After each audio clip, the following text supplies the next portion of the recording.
Good morning बच्चों। हम लोगों ने पाठ 3 सवाल में पढ़ लिया था कि राजा संत के कुटिया में पहुंचते हैं तो देखते हैं कि संत खुदाई कर रहे हैं। उनको इतना मेहनत करते हुए देख कर के राजा का मन पसीज उठता है। वो बोलते हैं कि आप कुदाल मुझे दीजिए, कुछ देर मैं खुदाई का काम करूँगा। अब हम लोग आगे देखते हैं। साधु ने चुपचाप कुदाल उसे थमा दी, उसे मतलब राजा को। तो साधु जो थे उन्होंने चुपचाप बिना बोले कुदाल जो था उनको पकड़ा दिया। थमाना मतलब पकड़ा दिया। खुद ज़मीन पर एक तरफ बैठ गए, एक किनारे जाके बैठ गए। 1 घंटा बीता, दूसरा घंटा बीता, राजा खोदता रहा। 2 घंटे बीत गए, राजा खुदाई करता रहा। सूरज पेड़ों के पीछे छिपने लगा, मतलब सूर्य डूबने का समय हो गया। तब कुदाल एक तरफ रखकर राजा साधु से बोला।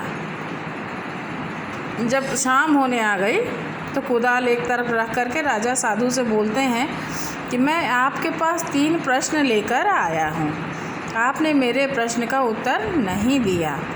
बोलता है कि मैं आपके पास 3 प्रश्न अपने लेकर के आया था, आपने मुझे जवाब नहीं दिया। यदि आप मेरे एक प्रश्न का उत्तर नहीं जानते तो मुझे बताएं।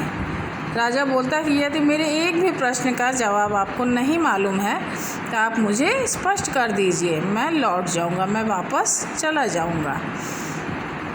इतना सुनकर भी साधु चुप रहे। इतनी बातें सुनकर भी साधु कुछ नहीं बोले। तभी किसी के दौड़ कर आने की आवाज़ सुनाई दी। तभी किसी के भाग के आने की आहट सुनाई दी। साधु ने कहा, तब साधु बोले कि आओ देखते हैं कौन आया है। बोले कि चलो देखते हैं कि कौन दौड़ के आया है।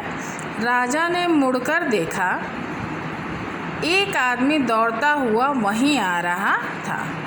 राजा जब मुड़कर देखते हैं तो देखते हैं कि एक आदमी भागता हुआ उन्हीं की तरफ आ रहा था। वह दर्द से कराह रहा था। दर्द के कारण उसके मुंह से आवाज़ निकल रही थी। आगे हम लोग देखते हैं बच्चों अगले वीडियो में।